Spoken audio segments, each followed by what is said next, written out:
What's good, y'all? I'm Jerry, about to check out 10 iconic WWE finishers that wrestlers killed. This video is about WrestleMania. One of the finishers that came off the top of my head would have to be the sharpshooter. It might not be on this list, but The Rock's version of the sharpshooter, or Bret Hart's version of the sharpshooter. The Rock never fully delivered the sharpshooter as Bret Hart did it or anybody else did it. The Rock had the ugliest sharpshooter ever in the history of wrestling, man. So you're about to have to see the video and see who else is on WrestleMania's list. Let's go.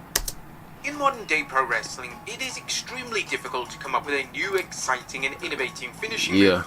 Virtually every move imaginable has been used as a finishing move at some point, and this makes it hard for new wrestlers to stand out.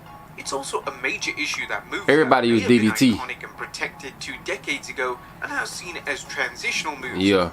This means that if a new wrestler was to introduce that specific move as their finisher, it's not the fan base as would have effective a difficult time in accepting that as move the original as a legitimate, credible finishing move. Join us now as WrestleMania looks at 10 iconic finishers that wouldn't get over today.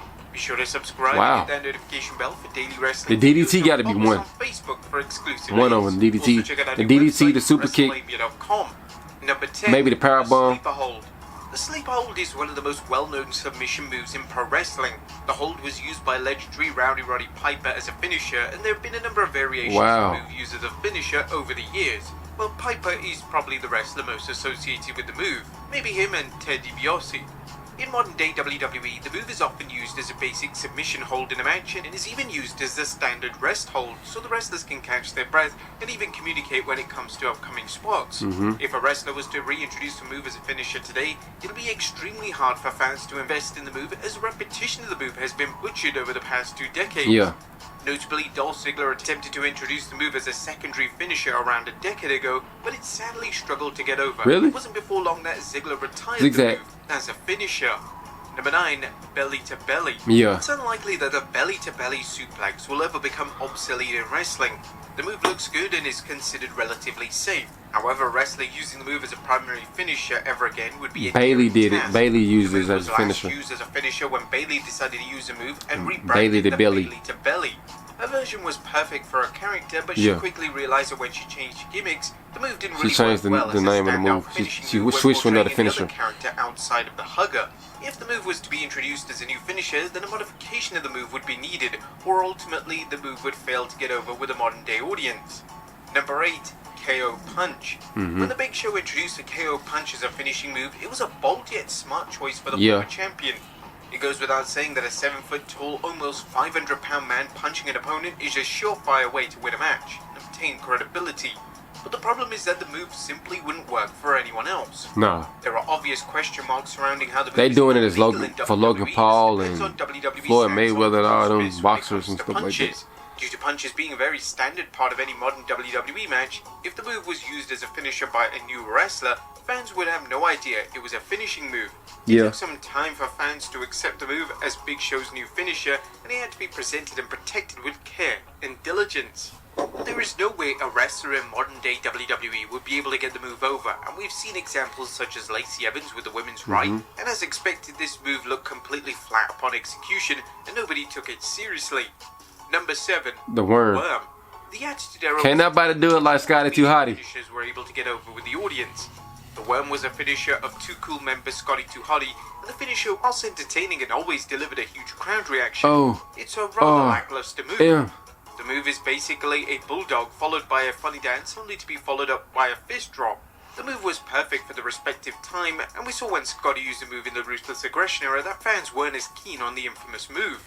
If that move was used as a finisher for a wrestler today, then it would have to be solely presented as a comedic move and nothing else. Trying to book and present the move as credible would be a difficult task for WWE. We've seen wrestlers such as Otis use a similar move on the WWE main roster, but Otis he used it was as a caterpillar. Smart in having a backup finishing move which allowed him to win matches in a serious and legitimate manner when it wasn't time for a comedic moment. Number 6, the AA. FU-AA. The AA back in 2000. It was originally the Dreamer Driver. Driver. Initially introduced to rival Brock Lesnar's F5, yet the move seemed to work perfectly for the Doctor of Thugonomics, so he kept the move for the next 2 decades. The move is the best possible move for Cena, as it's a safe variation of the popular Death Valley Driver maneuver.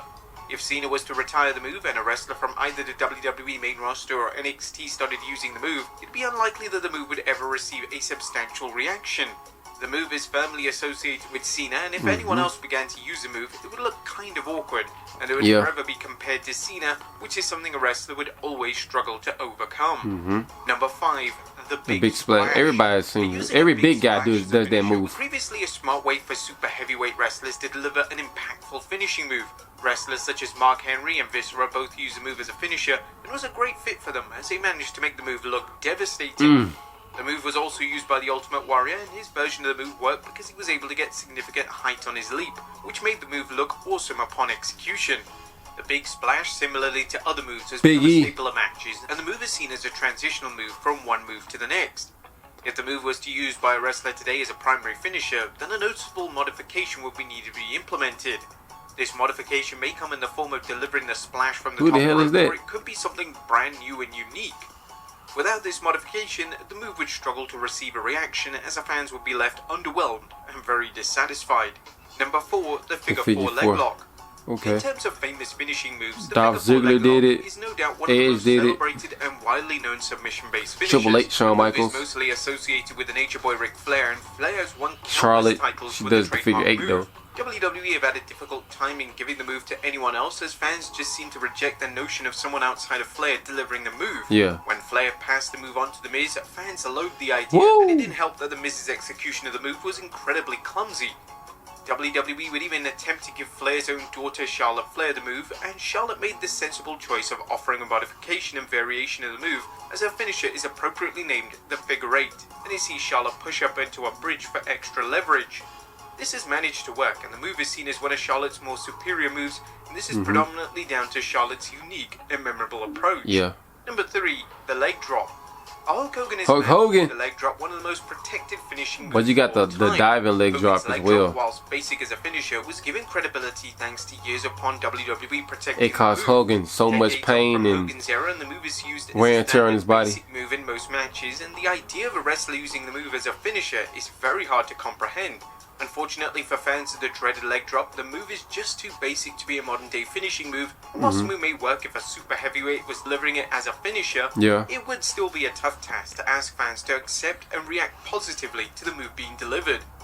Number 2, the People's Elbow. It's hard to imagine anyone other than The Rock delivering the People's Elbow. The People's Elbow was truly a move that only The Rock would have been able to get over, as the Great One delivered what was in essence an elbow drop with so much charisma and aura that it was somehow presented as one of the most legitimate moves in the company. Nobody can do it like The Rock. Such as the People's Elbow would never work in today's WWE, as fans dissect the logic of the move within seconds, and even if a wrestler tried to replicate the style of move, it wouldn't be too long before the live audience began to boo the move. When The Rock has made sporadic appearances over the past decade, he has still used the move, and for the most part, fans have been okay with it. But the sheer idea of a wrestler taking a similar approach to their finishing move is something that fans simply aren't clamoring for.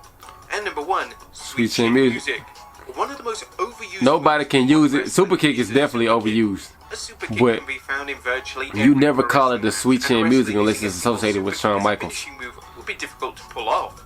Shawn Michaels is mostly known for introducing his version of the super kick to WWE, as his version was known as Sweet Chin Music, and if HBK debuted today, he would struggle to get the move over because everyone on the roster uses his finisher. The only way a wrestler in a top company such as WWE might be able to get over the move as a finisher is if a blanket ban is issued on super kicks.